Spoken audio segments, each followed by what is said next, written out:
John Wick. Movie के starting में हमें इस कहानी के मेन लीड यानी जॉन विक को दिखाया जाता है।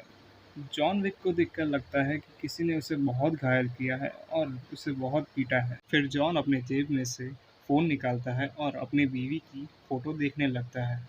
फिर हमें बताया जाता है कि जॉन के साथ ये किसने किया और क्यों किया था।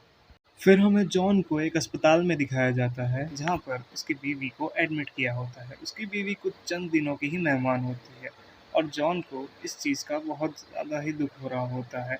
फिर हमें उसके 2 दिन बाद दिखाया जाता है उसकी बीवी के फ्यूनरल में, जहाँ पे उसकी बीवी मर जाती है। फिर जॉन को वहाँ पर जॉन के सारे दोस्त भी आए होते हैं। फिर कुछ ही समय बाद जॉन के दोस्त वहाँ से चले जाते हैं। फिर उसका एक दोस्त जिसका नाम मार्कस होता है, मार्कस जॉन को कहता है कि मुझे हेलिना के लिए बहुत दुख हो रहा है।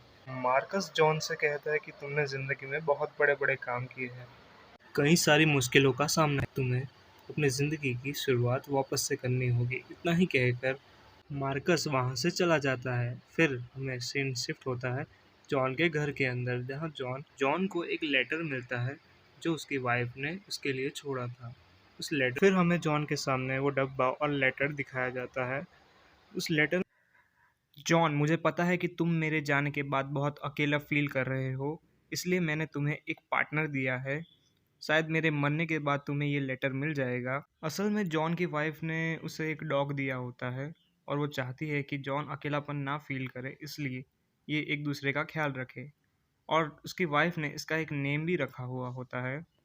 कुछ ही दिनों के बाद जॉन और लीज़ा की बहुत ही अच्छी सी बॉन्डिंग और केमिस्ट्री बन जाती है। फिर एक बार जॉन अपनी कार लेकर घूमने के लिए जाता है। फिर वो अपनी कार एक पेट्रोल पंप के ऊपर रोकता है और पेट्रोल भरवाता है। वहाँ पर एक लड़का होता है जो थोड़ा चर्जी टाइप हो, उसका नाम होता है लोसिफ।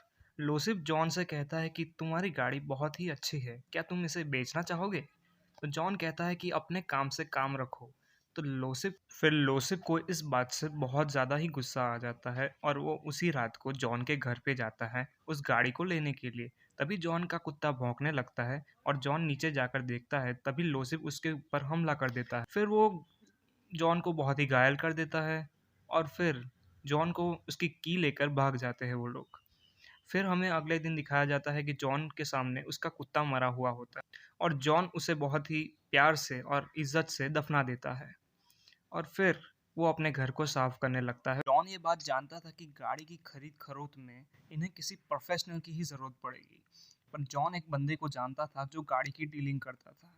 उसका नाम था ओलिलियो। फिर जॉन ओलिलियो को अपनी गाड़ी की कहानी बताता है और वो कहता है कि उन लोगों ने जाते समय मेरे कुत्ते को भी मार दिया था। फिर हमें पता चलता है कि ओलिलियो जॉन को बहुत समय से जानता है और वो जानता है कि जॉन किस खेत की मूली है। ओलिलियो जॉन को कहता है कि मेरे पास लोसिफ आया था इस गाड़ी की नंबर प्लेट चेंज करवाने, पर मुझे पता था कि ये गाड़ी जॉन की है, इसलिए मैंने इसकी नंबर प्लेट चेंज नहीं की थी। असल में लोसिफ एक रशियन माफिया का बेटा होता है। ओलिलियो ने लोसिफ को एक घूंसा मारा होता है। फिर जॉन को पता चलता है कि उसका मेन टारगेट कौन है।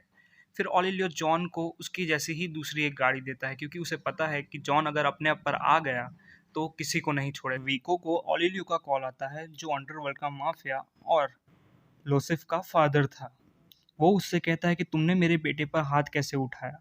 बदले में ओलिलियो उससे कहता है कि तुम्हारे बेटे ने जिसकी गाड़ी चुराई है वो और कोई नहीं बल्कि जॉन विक खुद है। ये सुनकर वीको के भी हाथ पैर कांपने लगते हैं और वो फ़ोन को वहीं पर कट कर देता है। फिर ये बेटे लोसिफ को बुलाता है और वो उससे कहता है कि तुमने किसी की गाड़ी चुराई है। वो कहता है हाँ, चुराई तो थी। फिर वो उसके पेट में खींच के मुक्का मारता है और उससे कहता है कि तुमने जिसकी गाड़ी चुराई है वो और कोई नहीं बल्कि जॉन विक। फिर ये बात लोसिफ को पसंद नहीं आती और वो उससे कहता है कि कौन है ये जॉन विक और ये मेरा क्या उखाड़ लेगा। बदले में वीगो उससे कहता है कि आम लोगों को मारने के लिए कातिल होते हैं और जो कातिलों को मारते हैं उसे बुगीमैन कहते हैं और जो बुगीमैन्स का शिकार करते हैं उसे जॉन विक कहते हैं, जो तबाही का दूसरा नाम है। और तुमने उसकी गाड़ी चुराई है। उसने ना जाने दुनिया भर के कितने बुगीमैन्स का सफाया किया है। उसे किसी की जान लेने के लिए किसी खास हथियार की ज़रूरत नहीं है, वो किसी पेंसिल से भी किसी की जान ले सकता है। एक समय था जब वो मेरे लिए काम किया करता था, के साथ इश्क हो जाता है और उसका नाम था हेलेना। हेलेना ने मरते समय जॉन को अपनी एक आखिरी निशानी दी थी, जिसे तूने जान से मार। जॉन जबरदस्त इच्छा शक्ति वाला है। फिर हम जॉन को उसका फर्श तोड़ते हुए देखते हैं। उसमें से वो बॉक्स निकालता है जिसमें कुछ कॉइन्स और हथियार रखे होते हैं। फिर जॉन को वेको का कॉल आता है जो उससे कहता है कि तुम्हारे और मेरे बेटे के बीच में जो भी कुछ हुआ है उसे एक बच्चे की गलती समझ के भूल जाओ। जॉन इस पर कोई रिप्लाई नहीं देता है। तभी वीको को पता चलता है कि जॉन के सर पे भूत सवार है मेरे बेटे को मारने। फिर वीको कुछ लोगों को जॉन के घर भेज देता है जॉन को मरवाने के लिए। पर जॉन खुद ही इतना बड़ा किलर था, उसके सामने कोई एक नहीं टिक सकता था। फिर वहाँ पे ही जॉन एक एक करके वहाँ पर लाशों के ढेर बिछा देता है। फिर वो अपने दोस्त को बुलाकर वो उस जगह को साफ करवा देता है। जॉन एक लाश के बदले एक गोल्ड कॉइन देता है। फिर अगले दिन वीगो मार्कस के पास पहुंचता है। मार्कस जॉन की ही तरह एक बुगीमैन किलर हुआ करता था और मार्कस इस काम के लिए मना कर देता है। वो कहता है कि भाई तुम्हारा टंडा है, तुम ही संभालो। अगले दिन हमें जॉन को दिखाया जाता है जो एक होटल के अंदर जाता है। उस होटल का नाम था कॉन्टिनेंटल। उस होटल की खासियत ये थी कि उस होटल के अंदर दुनिया भर के सारे माफिया आते। दोस्त अगर एक छत के नीचे थे तो दुश्मन भी एक ही छत के नीचे थे। और सबसे गेम चेंजिंग बात यह है कि यहाँ पर किसी को गोली नहीं मार सकते और यहाँ पे लूट मार और बदले जैसी भावनाओं की कॉन्टिनेंटल में कोई जगह नहीं। इसलिए जॉन वहाँ पर एक रूम बुक कर लेता है। वहाँ पर एक लड़की भी होती है जो जॉन को बहुत ही गंदी नज़र से घूर रही होती है। फिर जॉन विंस्टन के पास पहुँचता है जो कॉन्टिनेंटल होटल का मालिक होता है। विंस्टन जॉन को देखकर यहाँ हैरान होता है। वो कहता है कि जॉन ने आजकल कत्लेआम करना छोड़ दिया है ना। अगर वो यहाँ पर है तो मतलब कुछ ना कुछ तो राड़ा हुआ ही होगा। फिर जॉन इस पर कहता है कि ये मेरी आपसी दुश्मनी है और मैं इसे खुद ही निपटा लूंगा। ये सुनकर विंस्टन जॉन को लोसेफ का पता बता देते हैं। विंस्टन जॉन से कहते हैं कि तुम्हें लोसेफ एक टाउन बक्स नाम की होटल के अंदर मिलेगा।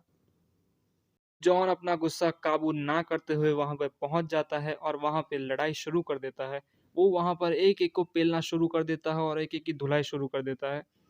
वो वहां पे बड़े बड़े लाशों के ढेर बिछा देता है। पर इन सब में लोसिफ बच के भाग जाता है। मतलब उस बंदे को नंगा भागना पड़ा। भाई ये होता है जॉन विक का पावर। फिर जॉन हमें उसके घर पे दिखाया जाता है। उसके ऊपर वो होटल वाली लड़की जो वहाँ पे बाहर बुकिंग कर रही थी वो अटैक कर देती है। पर अपने जॉन भैया भी कहाँ कम रहने वाले थे, उन्होंने कह दिया डोंट एंग्री मी। और फिर उस लड़की को पकड़ लिया। वो उससे कहते हैं कि कोई ऐसी वजह बता जिसके लिए मैं तुझे छोड़ दूँ। फिर वो लड़की कहती है कि वीगो ने अपने पैसे एक चर्च पाया है।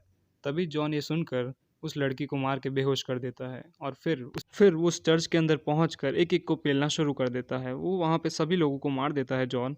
और फिर वीगो के पैसों के अंदर आग लगा देता है। जॉन को ये बात मालूम थी कि वीगो को अपने पैसे बहुत प्यारे हैं, इसलिए वो उसे बचाने के लिए ये बाहर तो आएगा और जॉन इसी मौके का इंतजार कर रहा होता है। फिर वीगो बाहर आता है, जॉन उसके ऊपर हमला कर देता है। पर उतने में ही एक गाड़ी आकर जॉन को ठोक देती है। फिर जॉन वहाँ पे बेहोश हो जाता है। जब जॉन अपनी आंखें खोलता है तो उसके सामने वीगो खड़ा होता है। वीगो जॉन से कहता है कि तुम्हारे अंदर अभी भी वही इच्छा शक्ति है, वही ताकत और वही गुस्सा है, वही कॉम्बैट स्किल है। पर तुमने आज अपनी ज़िंदगी की बहुत बड़ी गलती कर दी है। तुमने मेरे पैसों को आग लगा दी। मुझे पैसों का गम नहीं था, पर उसके अंदर कुछ ऐसे डॉक्यूमेंट थे। पर अब तो तुमने इन सारी चीज़ों को जलाकर राख कर दिया है। पर मैं ये सब कुछ भूल सकता हूँ अगर तुम मेरे बेटे को मारने की बात भूल जाओ जॉन। तो पर जॉन कहता है कि उन सारी चीज़ों को भुलाना मेरे लिए तो आसान नहीं है। फिर इस बात पे वीगो को बहुत गुस्सा आता है और जॉन को मारने की कोशिश करता है। फिर हमें दिखाया जाता है कि वीगो के आदमियों के ऊपर कोई स्नाइपिंग कर रहा होता है। ये और कोई नहीं बल्कि जॉन का फ्रेंड मार्कस था। फिर यहाँ पर जॉन वीगो के साथ है और फिर वीगो का पीछा करता है। वीगो को पता था कि अगर मैं जॉन को फिर वीगो अपने बेटे की सारी इन्फॉर्मेशन जॉन को बता देता है। वीगो को लग रहा होता है कि जॉन को इतनी टाइट सिक्योरिटी में वो मेरे बेटे को कैसे मार पाएगा। पर हमारे जॉन भाई तो जॉन भाई थे। फिर हमारे जॉन भाई वहाँ पर अपनी धड़ाम धूड़ूम एंट्री कर देते हैं और वहाँ के सारे टाइट सिक्योरिटी मेंबर्स का भक्षण कर देते हैं। फिर हमारे जॉन भाई लोसिफ को कुत्ते की मौत मारना शुरू कर देते हैं और फिर उसे एक शॉट से ख़त्म कर देते हैं। ईगो यहाँ पर बहुत ही ज़्यादा गुस्से में दिख रहा होता है। पहले वो जाके मार्कस को पेल देता है। फिर वो जॉन को कॉल करता है कि मार्कस को उसने मार दिया है और उसकी बॉडी के टुकड़े टुकड़े करके उसी के घर के अंदर फेंक दिए हैं। फिर जॉन अपने घर जाता है और वहाँ पर उसे मार्कस की बॉडी गिरी पड़ी मिलती है। जॉन इस देखकर कूट कूट के रोने लगता है और उसकी आंखों में मौत का फंजर दिख रहा होता है। फिर वो जाके विंस्टन को कॉल करता है। विंस्टन के सूत्र सभी जगह फैले हुए होते हैं क्योंकि विंस्टन खुद ही कॉन्टिनेंटल का मालिक होता है। फिर विंस्टन जॉन को वीगो की इन्फॉर्मेशन दे देता है। फिर यहाँ पे हमें बहुत ही मस्त फाइट सीन दिखाया जाता है जो जॉन और वीगो का होता है। फिर जॉन वीगो को पकड़ लेता है और फिर उसे जान से मार देता है। फिर जान से मारने के बाद जॉन बहुत ही ज़्यादा घायल हो चुका होता है, इसलिए वो एक मेडिकल शॉप के अंदर घुस जाता है और वहाँ से सारी दवाइयाँ और इंजेक्शंस ले लेता है और उसे लगाकर वो एक पेट शॉप के अंदर पहुँचता है। वहाँ से उसने एक डॉग को निकाला होता है और फिर ये कहानी ख़त्म होती है। Thanks for watching. मैं इसका अगला पार्ट जल्दी ही बनाने की कोशिश करूँगा।